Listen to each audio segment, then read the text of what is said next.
Good afternoon, Sava here from Football Heritage TV. I hope you are all well. For Spurs fans, I hope you're as well as you can be.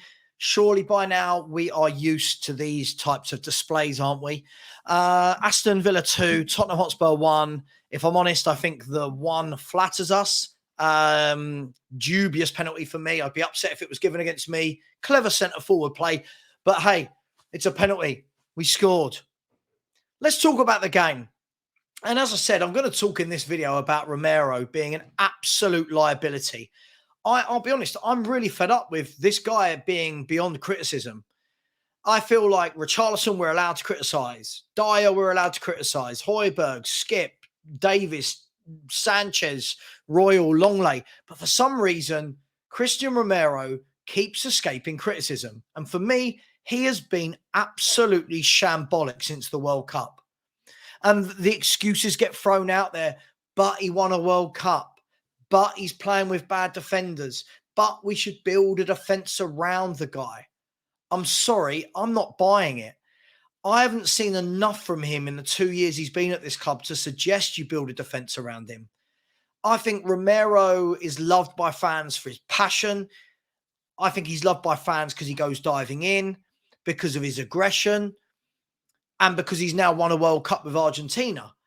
But for me, the reasons I don't like him is because of his aggression and because of the fact that he goes diving in.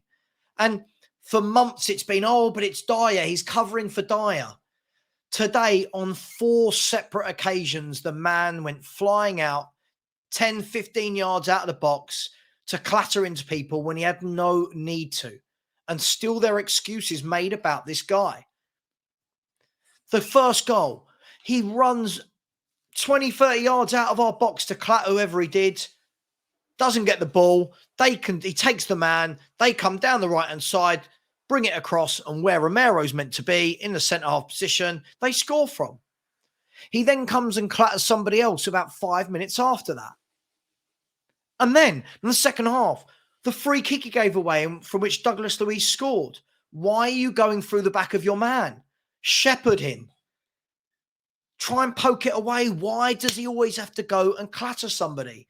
I'm getting really bored of seeing this guy defend. He is a poor defender.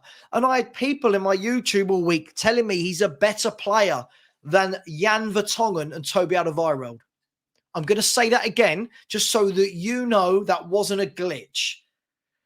I've had people this week telling me he's a better player than Toby Alderweireld and Jan Vertonghen. Mind blown. Then, to make it worse, they score from that free kick. Then, 5 minutes later, he's running the ball out, loses it with bad control, and clatters John McGinn and gets a yellow card.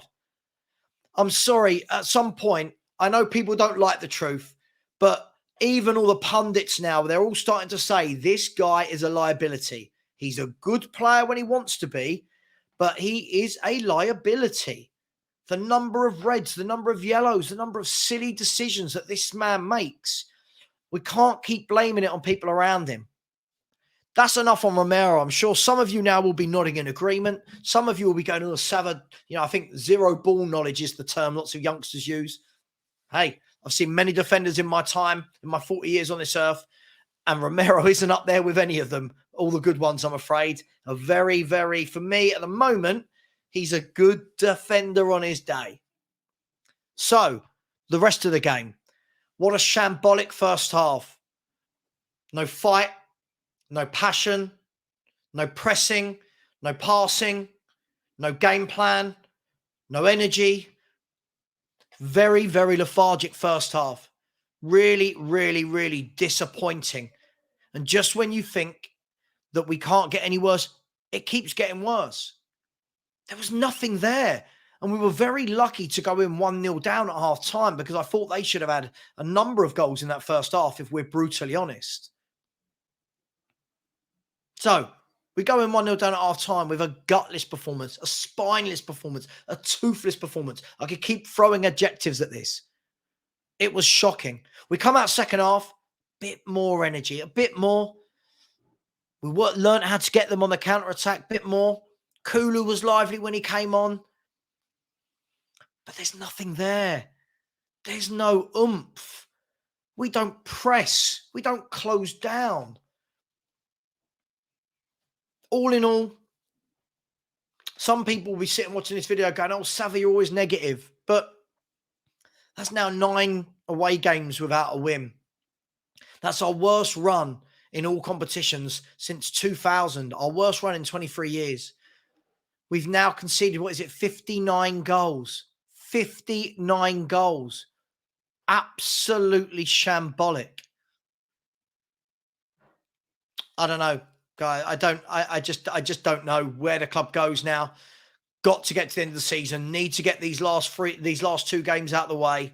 For me, I want 8th. I've said that. I do not want Europa League or Conference League football. Not about those competitions. I just don't want Europe. I don't think this team or squad is big enough, is good enough, is a cohesive unit. And a new manager needs some time on the training pitch, not traveling every 3 or 4 days. So, look, I'm not going to go too deep because obviously lots of Spurs fans will be very angry tonight. It is what it is. Yet another defeat. We're now level with Aston Villa. We're 2 points above Brighton, and Brighton have 3 games in hand. 3 games in hand.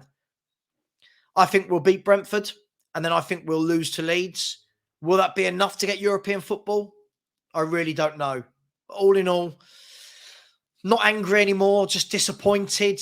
Same as always, the anger went years ago. It's just now kind of accepting that this is what Tottenham Hotspur are. So all in all, another bad day at the office.